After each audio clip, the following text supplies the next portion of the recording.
राधे राधे दोस्तों। आज हम आपको सुनाएंगे एक बहुत ही अच्छी कहानी, बहनों का मायका। अगर आप हमारे चैनल पर नए हैं तो प्लीज़ हमारे चैनल को लाइक करें, सब्सक्राइब करें और शेयर करें। रचना अपनी सासू माँ से कह रही थी, मम्मी जी, मैंने शांता से बात कर ली है, वह 3 दिन खाना भी बना देगी। सुबह तो वह आपका टिफिन पैक करके चली जाएगी, बस आपको अपना और पापा जी का लंच खुद ही परोसना होगा। आप कहोगे तो आटा गूंद कर फ्रिज में रख जाएगी और आप चाहोगे तो आपकी और पापा जी की रोटियां सेक जाएगी। रायते की भी पूरी तैयारी कर जाएगी, बस फ्रिज से रायता निकाल कर नमक आपको डालना होगा। बस 3 दिन की बात है, फिर तो मैं आ जाऊंगी। रचना की सास कहने लगी, अब तुम्हारी माँ तो रही नहीं रचना बहू, फिर कौन सा मायका अब वहाँ है तुम्हारा? खाली दीवारें, खिड़कियां और दरवाजे। वैसे तुम्हारे बिना भी सब कुछ हम कर ही लेते हैं। अभी तो मेरे हाथ पैर चलते हैं। तुम तो ऐसे कह रही हो जैसे तुम्हारे बिना दुनिया रुक जाएगी। रचना की जो सासू माँ थोड़ा मुंह बनाकर कह रही थी। रचना अपने मन में सोच रही थी, जब माँ थी तभी कौन सा आप जाने देती थी। माँ के पास कभी भी 4 दिन से ज्यादा नहीं रुक पाई थी। एक ही शहर में ससुराल और मायका होने का यही तो नुकसान है। मैं कुछ भी नहीं करती, यह कहती भी रहती हो, और लेकिन कहीं भी जाने की बात हो तो अपना मुंह फुलाकर बैठ जाती हो। रचना अपने मन में ही सोच रही थी, लेकिन उसने अपनी सासू माँ से कुछ नहीं कहा। रचना कहने लगी, मम्मी जी, चाहे मेरी माँ शरीर के साथ हमारे साथ नहीं है, लेकिन उनका आशीर्वाद हमेशा हम 5 बहनों के साथ है। माँ दिल में तो हमेशा ही रहेगी ना। उस घर में केवल दीवारें ही नहीं हैं मम्मी जी, माँ की यादें हैं। केवल खिड़कियां और दरवाजे ही नहीं हैं, माँ की खुशबू बसती है उस घर में। हम 5 बहनों ने तय किया है, हर साल 2 बार अपने मायके में इकट्ठा होंगे और माँ की यादों को एक साथ जिएंगे। बच्चों को भी ले जा रही हूँ, इसलिए मम्मी जी आज शाम को जा रहे हैं। और वह अपनी सासू माँ से रचना कह रही थी। तो रचना की सासू माँ ने कहा, जैसी तेरी मर्जी, वैसे भी हमारे इस घर में सुनता कौन है। क्योंकि रचना की सासू माँ भी और सासों से कुछ अलग नहीं थी। जब भी रचना से कोई भी बात करती तो उसमें एक बात कोई ना कोई ताना जरूर मारती थी। लेकिन शादी के 15 साल बाद रचना को इन सब की आदत हो गई थी। उसे अब उनकी बातों का बुरा नहीं लगता था। उसकी सासू माँ बस जुबान की तेज थी, लेकिन दिल की बुरी नहीं थी। वह जानती थी उसके जाते ही मम्मी जी उसे बार बार फोन करेंगी और कहेंगी कि तू संभाल आकर अपनी गृहस्थी, तूने हम सब की आदत खराब कर दी है।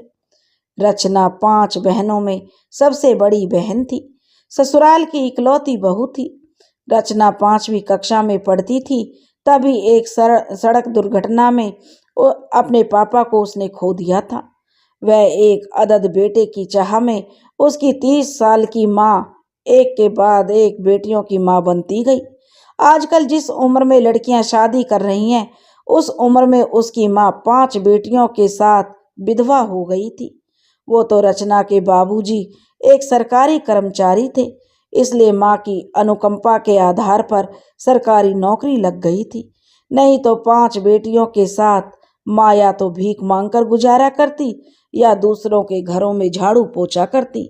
माँ ने अपने दम पर अपनी 5 बेटियों की शादी की थी। कुछ अच्छे रिश्ते तो केवल इसलिए हाथ से निकल गए थे क्योंकि रचना का कोई भाई नहीं था। इसलिए माँ कहती थी, मायका एक एहसास है जिसे तुम जब भी अपनी माँ के घर आओगी महसूस कर सकती हो।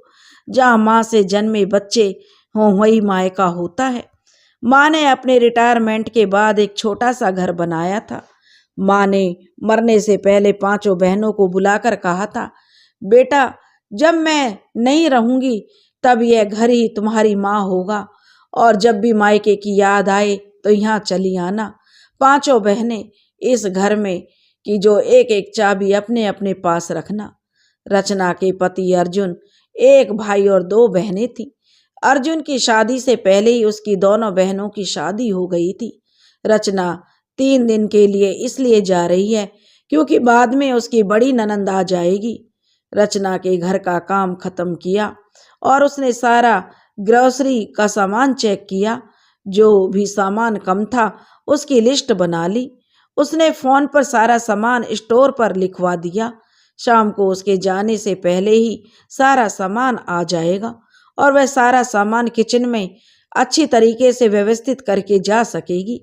उसके पीछे से घर के लोगों को जरा सी भी तकलीफ नहीं होनी चाहिए। रचना ने अपने बच्चों को पहले ही बोल रखा था, अपना छुट्टियों का होमवर्क खत्म कर लो, नानी के घर पूरी तरीके से मस्ती कर सको, फिर बुआ अपने बच्चों के साथ आ जाएगी, होमवर्क फिनिश करना। और इसलिए रचना ने पहले ही बच्चों से पूछ लिया। तो बच्चे बोले, मम्मा मेरा तो फिनिश हो गया, लेकिन अक्षत का होमवर्क अभी भी तक फिनिश नहीं हुआ। रचना की बड़ी बेटी दिया ने बताया।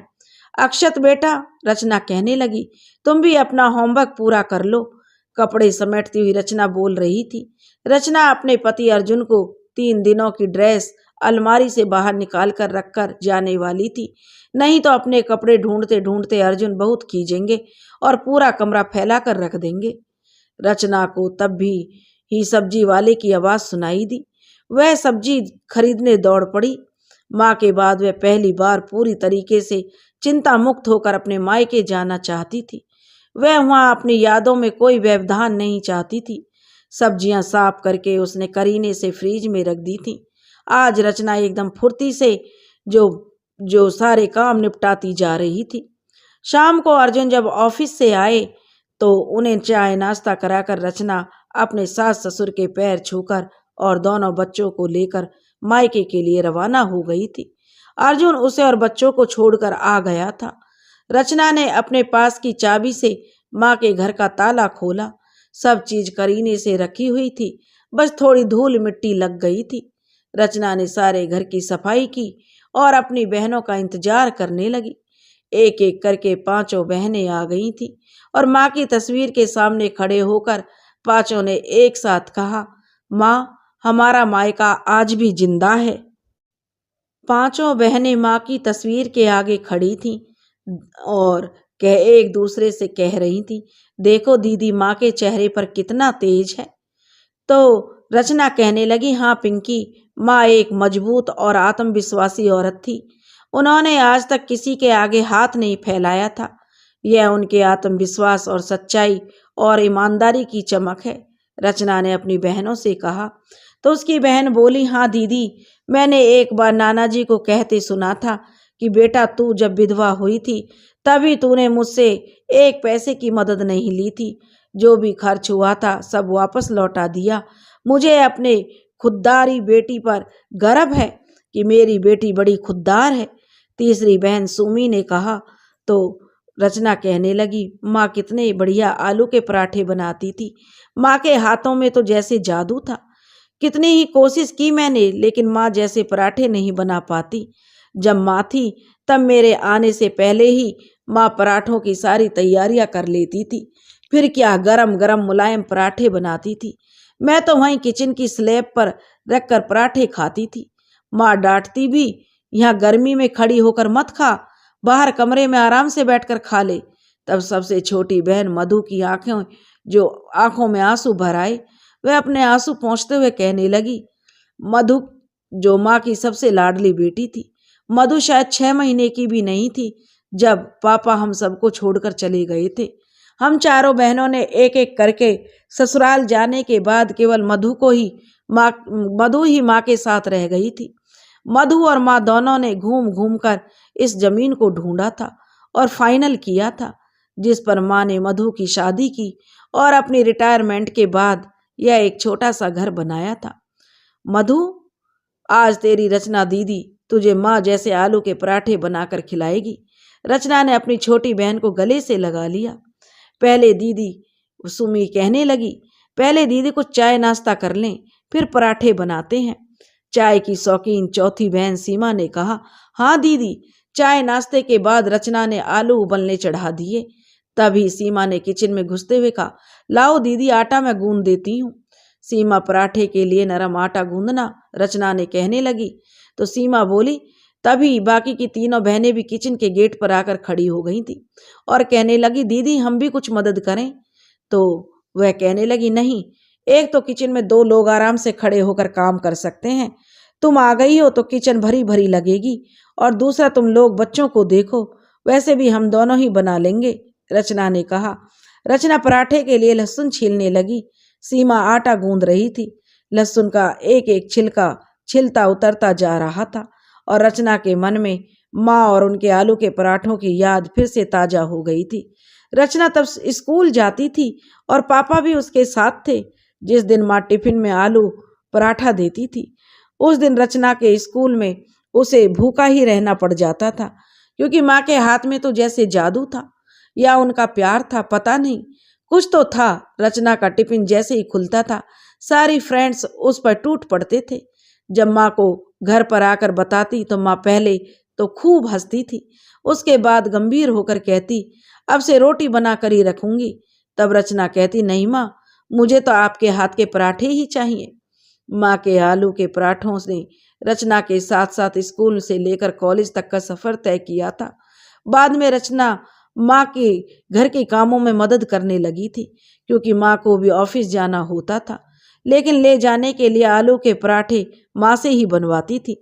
मधु को ही नहीं, उन पांचों बहनों को माँ के हाथ के आलू के पराठे बहुत पसंद थे। तब सीमा ने कहा, अरे दीदी कहाँ खो गई, कुकर ने सीटी दे दी है, मेरे हाथ आटे में सने हैं। रचना ने गैस को बंद करते हुए कहा, चल दिखा तो सही, आटा नरम तो गूंदा है ना। तो रचना कहने लगी, थोड़ा पानी डालकर नरम करके करना पड़ेगा। सीमा ने कहा, इतने में प्याज जो काट लेती हूँ। कुकर ठंडा होते ही दोनों बहनों ने फटाफट आलू छीले।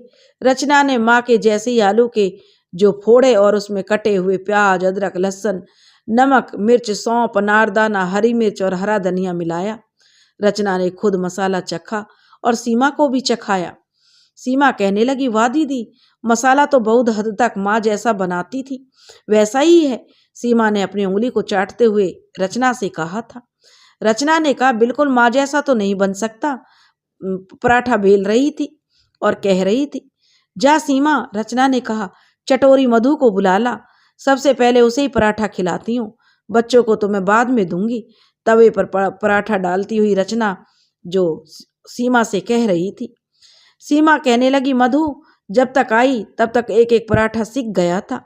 रचना ने पराठे पर अमूल बटर लगाया, माँ के हाथ से बना हुआ नींबू का अचार निकाला, मधु को अचार के साथ पराठा दिया और मधु वहीं सेल्फ पर प्लेट रखकर खाने लगी। किचन के दरवाजे पर खड़ी सुमी, पिंकी और सीमा बड़े प्यार से मधु को पराठा खाते हुए देख रही थी। रचना की आंखों के कोरों तक आंसू आ गए और उन्हें पहुंचते हुए बोली, सीमा अंदर आकर जरा सारी प्लेट तो लगा दे, 2 तवे चढ़ा लेती हूँ, मैं बेलती जाऊंगी तो फटाफट सेक लेना। तो सीमा ने कहा, बिल्कुल दीदी, चल मधु अब तू बाहर जाकर पराठा खा। और कुछ देर में सुमी आ गई और कहने लगी, दीदी अब आप दोनों भी गरम गरम पराठे खाओ, हम सबने तो खा लिए, आपके लिए मैं बना देती हूँ। सीमा ने कहा, दीदी सुमी माँ को भी तो ऐसे ही जबरदस्ती किचन से बाहर भेज देती थी। पिंकी ने कहा, दीदी ये हर बात पर माँ क्यों इतनी याद आ रही है। बर्तन समेट कर आ गई मधु और पिंकी ने भी कहा। तो रचना कहने लगी, पगली, माँ कभी भूलती है क्या जो याद आएगी है? जब तक सांसें हैं तब तक हम माँ और माँ की बातें ही तो करते रहेंगे। मायके में आई 5 बहनों का खाना पीना हो गया था। 5 बहनों ने हॉल में जो फर्नीचर को एक तरफ किया और हॉल में 5 के लिए बिस्तर बिछा दिए। बच्चों को पहले ही कमरे में सुला दिया था। सबसे छोटी बहन मधु की तो शादी अभी 2 साल ही हुए थे तभी हुई थी। बाकी 4 बहनों के बच्चे इतने बड़े तो हो गए थे कि माँ के बिना अकेले सो सकते थे। वैसे भी उनकी माएँ हॉल में ही सो रही थीं। जब माँ थी तब भी अगर 5 बहनें एक साथ इकट्ठा होती थीं तो इसी तरह बिस्तर बिछाकर सब एक साथ सोती थीं। इतनी बड़ी होने के बाद भी 5 बहनें इस बात को लेकर झगड़ती थीं कि माँ के पास कौन सोएगा। बाजी हमेशा मधु और सीमा ही जीतती थीं कि दोनों सबसे छोटी जो थी। कभी कभी जब पहले नंबर की रचना और दूसरे नंबर की पिंकी झूठ मूठ नाराजगी दिखाकर कहती थी कि माँ आपने तो हमें पहले ही अपने से दूर करके ससुराल भेज दिया, और जब 2 दिन के लिए आते हैं तब भी आपकी ये दोनों लाडलियां आपको पकड़कर बैठ जाती हैं। तब तक मधु और सीमा का विवाह नहीं हुआ था। दोनों ही कहती थीं, अरे दीदी नाराज क्यों होती हो, आप सो जाओ माँ के पास। तब उनकी माँ वृंदा कहती थी, मेरे बाद भी 5 बहनें ऐसे ही मिलजुल कर रहना, कभी किसी के बहकावे में आकर अपने रिश्ते खराब मत करना। लेने देने के वक्त और परिस्थितियों के हिसाब से भले ही मुझसे 19-20 का अंतर हो गया होगा, लेकिन प्यार में तुम 5 को करती हो। माँ के लिए उसके सब बच्चे बराबर होते हैं। तो वह कहने लगी, माँ हम 5 हमेशा ऐसे ही रहेंगी, तुम्हें तो हम कहीं जाने नहीं देंगी, तुम तो फुल सेंचुरी बनकर ही आउट होगी। सबसे पहले बड़ी बेटी रचना कहती थी, लेकिन माँ कहाँ सेंचुरी बना पाई थी। माँ को हल्का सा तो बुखार आया था। रचना ने फोन पर हालचाल पूछे थे। माँ की आवाज़ से उसे माँ की तबीयत कुछ खराब लगी थी। रचना माँ से मिलने आ गई थी। रचना ही माँ को हॉस्पिटल लेकर गई थी। डॉक्टर को भी कोई चिंता वाली बात नहीं लगी थी, लेकिन बुखार उतर नहीं रहा था। रचना और पिंकी दोनों ने माँ को हॉस्पिटल में एडमिट करवा दिया था। कैश टेस्ट होने के बाद पता चला था माँ को तो ब्लड कैंसर हो गया था। तीसरी बहन सुमी और सबसे छोटी बहन मधु भी माँ से मिलने आ गई थी। सीमा दूसरे शहर में रहने के कारण नहीं आई थी।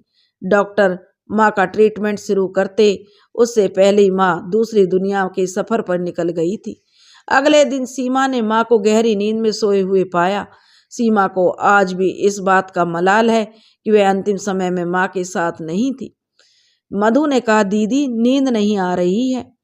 तो वह कहने लगी, हाँ नींद तो हमें भी नहीं आ रही है। ऐसा कहकर 5 बहनें एक के बाद एक उठकर बैठ गई थी। तब मधु ने पूछा, दीदी मैंने तो पापा को कभी नहीं देखा। जब पापा चले गए थे तब माँ ने हम सबको कैसे संभाला होगा? तो रचना कहने लगी, मैं भी छोटी थी, लेकिन वक्त ने मुझे समझदार बना दिया था। मुझे आज भी याद है कि माँ तुझे गोदी में उठाए मेरी उंगली पकड़े रोते रोते दादी की हवेली से बाहर निकली थी। माँ ने मेरी उंगली पकड़ रखी थी। मैंने और पिंकी ने सीमा और सुमी का हाथ पकड़ रखा था। बस में बैठकर हम सब वापस शहर आ गए थे। रचना अपनी बहनों को बता रही थी। फिर पिंकी ने कहा, दीदी माँ रात रात भर जागकर कुछ पढ़ती रहती थी। तब रचना कहने लगी, हाँ माँ को पापा की जगह नौकरी जो चाहिए थी। माँ की शादी जल्दी हो गई थी। पापा के जाने के बाद माँ ने 10वीं पास की थी।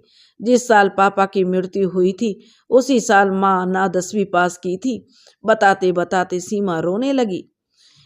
तब रचना कहने लगी सीमा को गले लगाकर, अरे इतनी बहादुर माँ की बेटी कमजोर क्यों पड़ रही है? सीमा दीदी कहने लगी, आपको इतनी पुरानी बात याद कैसे है? मधु ने सीमा से पूछ लिया। तो सीमा ने कहा, माँ से भी कभी सुना था। तो सुमी ने कहा, मुझे तो अब नींद आने लगी है, मैं तो बताना ही भूल गई, कल चाची आने वाली है, बेचारी बड़ी परेशान है। 5 बहनें निद्रा रानी की गोद में समा गई थी। माँ की गोद तो अब उनके नसीब में थी नहीं। सुमी ने अपना सिर तकिया में घुसाते हुए कहा, अरे माँ सुबह सुबह भगवान को क्यों परेशान कर रही हो? पूजा करते हुए घंटी बजाने की क्या जरूरत है? फिर सुमी एकदम से जाग गई। माँ तो अब है ही नहीं। अभी सुमी सोच ही रही थी। पूजा वाले कमरे से रचना दीदी बाहर आई। रचना ने माँ के जैसे ही सुमी से कहा, कब तक सोती रहेगी, उठकर फ्रेश हो जा। पिंकी चाय बना रही है, जल्दी आ, नहीं तो चाय ठंडी हो जाएगी। हम लोगों तो एक चाय पी भी चुके हैं, चाची जो आने वाली होगी। सुमी दीदी आपका ससुराल में काम कैसे चलता होगा? आपकी सुबह देर तक सोने की आदत नहीं गई अभी? मधु जो सुमी से कह रही थी। मधु से जो सीमा ने हंसते हुए कहा, मधु ससुराल अच्छों अच्छों को सुधार देता है, सुमी दीदी की तो क्या विसात है। सुमी ने रचना से पूछा, क्या सोचने लगी, जल्दी कर, चुपचाप सबकी बातें सुन रही है। तब वह कहने लगी, कुछ नहीं, बस ऐसे ही। सुमी ने फिर अपने बिस्तर को समेटने लगी। रचना मन ही मन सोचते हुए मधु और सीमा को प्रसाद दे रही थी और सोच रही थी, जानती हूँ तुझे माँ की याद आ गई है। पांचों बहनों ने फटाफट मिलकर घर के काम निपटाए। पांचों ने नाश्ता किया और बच्चों को भी खिला पिला दिया। लंच की तैयारी भी कर ली थी ताकि चाची के साथ आराम से बैठकर गप्पे लड़ा सकें। रचना ने अपनी चारों बहनों की पसंद को ध्यान में रखकर बेसन गट्टे और भरवा मिर्च बनाई थी। रचना को कुकिंग का शुरू से ही शौक था, तो उसने अपनी माँ से काफ़ी कुछ सीखने की कोशिश की थी। उसकी कोशिश यह थी कि छोटी बहनों को माँ की कमी महसूस ना हो पाए। भगवान खुद हमारी देखभाल नहीं कर सकते, इसलिए माँ को बनाया, और जब माँ को अपने पास बुलाने की सोचने लगे तब बड़ी बहन को बनाया। मधु को तो रचना ने अपनी गोदी से जो खिलाया था, गोद में खिलाया था, इतनी छोटी थी वो। बचपन से ही बाप का साया उसके सिर से उठ जाने के कारण माँ का संघर्षमय जीवन ने रचना को कब बड़ा और परिपक्व बना दिया था। उसे समय से पहले ही जो समझदार बना दिया था, उसे तो यह याद भी नहीं था। माँ अपनी ज्यादातर परेशानियां उससे शेयर करती थी, उसी को बताया करती थी। वह माँ की बेटी की जगह सहेली भी बन गई थी। माँ ने मरने से पहले उसे बताया था कि रचना, तू ही वह डोर है जो मेरी माला के पांचों मोतियों को पिरोकर रखेगी। तुम पांचों बहनें हमेशा एक रहना और एक दूसरे के सुख दुख में साथ देना। तब रचना ने कहा था, माँ तुम बिल्कुल चिंता मत करो, अभी तो तुम बस जल्दी से घर वापस लौटने की सोचो। तब माँ ने कहा था, बेटा तेरे ताऊजी हमेशा मुझे सुनाते रहे हैं, देखना बिन भाई की तेरी बेटियां तेरे बाद पीहर की दहलीज को तरसेंगी। उनको चिढ़ होती है कि मैंने उनके बड़े बेटे को गोद क्यों नहीं लिया। ये सब बातें तो माँ बाद में होती रहेंगी, मुझे सब पता है। रचना ने कहा था, हमें तुमसे कोई शिकायत नहीं। मायका क्या केवल भाई से ही होता है माँ? क्या माँ तो माँ के जने बच्चों से भी हो सकता है मायका, वह चाहे बेटा हो या बेटी। तुमने बिल्कुल सही निर्णय लिया था माँ, रचना ने अपनी माँ का हाथ अपने हाथों में लेकर कहा था। तब वह कहने लगी, तू न जाने कब इतनी समझदार हो गई मेरी बच्ची, माँ ने रचना के गाल को सहलाते हुए कहा था। रचना ने अपने गालों पर हाथ लगाया, मानो वहाँ अभी भी माँ का स्पर्श मौजूद हो। सुमी ने कहा, दीदी सब हो गया, आटा गूंद गया है, रायता बनाकर फ्रिज में रख दिया है, सलाद भी काट कर रख दिया है, जब खाना होगा रोटियां सेक लेंगे। रचना ने कहा, हाँ हाँ चल बाहर चलकर बैठते हैं। और अपने पुराने दिनों से लौटती हुई रचना बाहर आ गई। तभी दरवाजे की घंटी बज गई, शायद चाची आ गई थी। सुमी और रचना तब तक रसोई से बाहर आई, तब तक सीमा ने चाची के लिए गेट खोल दिया था। पांचों बहनों ने चाची का अभिवादन किया, उसके बाद चाची को घेर कर बैठ गई थी। रचना के पापा हर 3 भाई थे और उसके पापा बीच के भाई थे। रचना के ताऊजी के 3 बेटे और 1 बेटी थी। रचना की चाची के सिर्फ 2 ही बेटियां थीं। एक बेटे के लिए चाचा चाची दोनों ने खूब प्रयास किए, पूजा पाठ करवाए, मंदिरों में खूब चक्कर काटे, लेकिन चाचा चाची को पुत्र सुख प्राप्त नहीं हो सका था। रचना के चाचा चाची ने ताऊजी के एक बेटे आनंद को गोद ले लिया था। आनंद को खुद को भी तब समझ थी कि उसके असली माता पिता कौन है, इसलिए आनंद का प्यार अपने सगे माता पिता के प्रति हमेशा बना रहा। वाकई वह अपने दत्तक माता पिता यानी चाचा चाची से अपने सगे माता पिता को ज़्यादा मानता था। आनंद की शादी के बाद तो चाची की हालत बहुत बिगड़ गई थी। रचना को कभी कभी उसकी माँ बताया करती थी। पांचों बहनों को एक साथ देखकर चाची ने आंखों में आंसू भरते हुए कहा, भाभी जी ने बड़े भाई साहब के सबसे बड़े बेटे अभय को गोद न लेकर बिल्कुल सही किया। आज आप पांचों बहनों को भाभी जी के संजोए ख्वाबों जैसे आसियाने में खुश और संतुष्ट देखकर मन खुश हो जाता है। काश मैंने भी भाभी जी की बातों को सुना होता। चाची, आपकी बेटियां को तो भाई मिल गया, हम बेचारियां जैसी बिन भाई की तो नहीं है, सीमा ने अपनी चाची से कहा था। सीमा का स्वभाव था कि खाए बिना रह जाएगी लेकिन बोले बिना नहीं रहेगी। रचना ने सीमा को चुप रहने का आंखों में इशारा करते हुए चाची से कहा, चाची आप इसकी बातों को बुरा मत मानना, यह तो ऐसे ही कहती रहती है। तब चाची ने कहा, रचना जी, सीमा जी सही कह रही हैं। भाभी जी ने जब मुझे बहुत समझाया था तब मैंने यही कहा था, भाभी जी जितनी बहादुरी और हिम्मत मुझ में तो कभी नहीं हो सकती जितनी तुम्हारे अंदर है। मुझे आज भी वह दिन याद है जब भाभी ने अभय को गोद लेने से इनकार कर दिया था। चाची, आप सुनाओ उस दिन क्या हुआ था? रचना ने बात पलटने के लिए कहा था। तो चाची कहने लगी, भाई साहब की मृत्यु के बाद उनके शव को अपने पैतृक गांव ले जाया गया। अंतिम संस्कार की सभी गतिविधियां वहीं से होनी थी। 11वें दिन बड़े भाई साहब कहीं से एक शपथ पत्र बनवा लाए थे और भाभी जी को कहा था, इस पर हस्ताक्षर कर दो। इस पर क्या लिखा है? भाभी जी ने कागज हाथ में लेते हुए पूछा था। तब बड़े भाई साहब ने कहा था, कुछ नहीं, तुम अभय को गोद ले रही हो, यही लिखा है। अब तुम्हें और तुम्हारी बच्चियों को हमें ही तो संभालना है। उन 11 दिनों में घर में खर्च हुआ एक एक पैसा आपकी माँ ने ही दिया था। भाई साहब किसी न किसी बहाने से पैसे मांग लेते थे। जिस भाई ने अपने भाई की अंत्येष्टि में एक धेला तक नहीं खर्च किया, वह उसकी बेवा और बच्चियों का भला क्या देखभाल करता? वह शायद भाभी जी अच्छे से समझ गई थी। मेरी तो खुद की ही तब नई नई शादी हुई थी। मैं तो केवल मूक दर्शक बनी हुई थी। नहीं भाई साहब, भाभी जी ने कहा था, अगर मेरी किस्मत में बेटा होता तो मेरी 5 बच्चियों की किस्मत में भाई होता तो भगवान मेरी गोद में 5 छोरियां नहीं डालता। आपकी जो माँ थी, मेरी भाई मतलब जेठानी जी ने बड़े प्यार से उत्तर दिया था। रचना ने पूछा, चाची, माँ ताऊ जी से बात करती थी क्या? तब चाची ने कहा, रचना जी, परिस्थितियां ही कुछ ऐसी बन गई थी, नहीं तो पहले के जमाने में जेठ और ससुर से कहाँ बात करते थे। उसके बाद तो मैं भी करने लग गई थी। मधु ने पूछा, फिर क्या हुआ चाची जी? तब पिंकी ने उठते हुए कहा, अरे पहले कुछ चाय नाश्ता तो हो जाए, फिर सुनते हैं। पिंकी जी, आपने तो मेरे मुंह की बात छीन ली, चाची ने कहा। पिंकी चाय बनाकर ले आई और साथ में पार्ले जी के बिस्किट भी। कितनी ही तरह के मार्केट में बिस्किट आ जाएं, लेकिन जो मज़ा चाय के साथ पार्ले जी बिस्किट खाने में है वह और कहाँ। चाय में बिस्किट डुबोते हुए मधु ने कहा था, अभय को गोद नहीं लोगी तो अनुकंपा नियुक्ति के लिए आवेदन कैसे करोगे? मजले के जाने के बाद उसकी जगह नौकरी तेरा भतीजे अभय ही तो करेगा। कल पगड़ी की रस्म भी होनी है, अभय को ही तो पगड़ी बांधेंगे। भाई साहब के मुंह से असली बात निकल ही गई थी। भाभी जी समझ गई थी, अगर नौकरी अभय को मिल गई तो भाभी जी और आप 5 बहनें दर दर की ठोकरें खाते फिरोगे। तब भाभी जी ने दृढ़ता से कहा था, नहीं भाई साहब, अभय को मैं गोद नहीं लूंगी।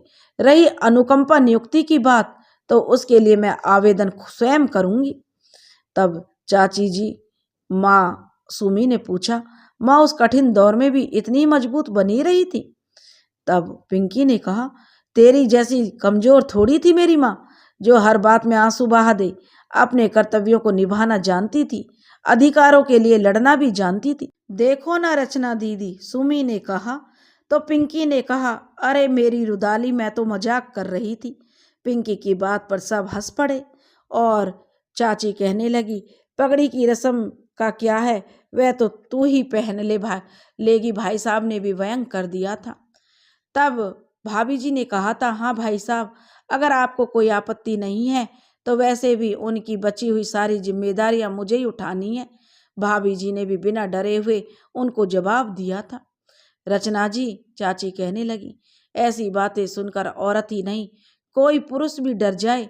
पगड़ी की रस्म में समाज के पंच आते हैं, नाते रिश्तेदार आते हैं, बिरादरी वाले आते हैं, लेकिन भाभी जी तो किसी और मिट्टी की बनी हुई थी। तो रचना ने कहा, चाची जी, तभी तो माँ ने अपनी वसीयत में अपना अंतिम संस्कार करने का अधिकार हम 5 बहनों को ही दिया था। तब भाई साहब बड़े गुस्से में थे, कह रहे थे, इसका तो दिमाग खराब हो गया है, आज तक कभी औरतों ने पगड़ी बंधी है जो इसके बंधेगी। तब माँ ने भी कह दिया था, तुम्हारी माँ ने, भाई साहब मैं अभय को तो गोद लूंगी नहीं। तू तो 10वीं पास भी नहीं है, तेरी नौकरी भी तो नहीं लग सकती, भाई साहब ने अंतिम तीर फेंकते हुए कहा था। तो भाभी जी ने कहा था, मैं 10वीं पास कर लूंगी। तब भाई साहब ने कहा, सरकार तेरे लिए इंतजार नहीं करेगी, कब महारानी जी 10वीं पास करें और कब उन्हें नौकरी मिले। तब भाभी जी ने कहा था, भाई साहब इसी साल 10वीं पास कर लूंगी। और बड़ी भाभी जी ने कहा, आज तक इस घर में किसी औरत ने नौकरी नहीं की जो तू करेगी। तब तुम्हारी माँ ने कह दिया था, माफ करना भाभी जी, आज तक इस घर में कोई औरत भरी जवानी में विधवा भी तो नहीं हुई है। और चाची ने कहा, आपकी माँ के सख्त लहजे और आत्मविश्वास ने बड़े भाई साहब और भाभी जी को घुटने टेकने पर विवश कर दिया था। सीमा ने पूछा, और चाची रस्म, जो पगड़ी की रस्म थी, उसका क्या हुआ? तब चाची जी कहने लगी, सीमा जी पगड़ी रस्म नहीं हुई। बड़े बुजुर्ग और पंचों से पूछा तो भाई साहब ने सारा टीकरा तुम्हारी माँ के सिर पर फोड़ दिया। तो चाची ने से कहा, आपकी माँ घूंघट डालकर सब पंचों के बीच जाकर खड़ी हो गई थी। मधु ने पूछा, फिर क्या हुआ चाची जी? चाची कहने लगी, अभय जी की पगड़ी रस्म तो रस्म हो, मुझे कोई ऐतराज नहीं है, तो भाभी जी ने कहा था, लेकिन मैं उन्हें गोद लेकर अपनी बच्चियों का गला नहीं घोट सकती। अगर सभी पंच यह लिख कर दे कि मेरा और मेरी बच्चियों का पालन पोषण वे करेंगे, तभी मैं गोद लेने का विचार कर सकती हूँ।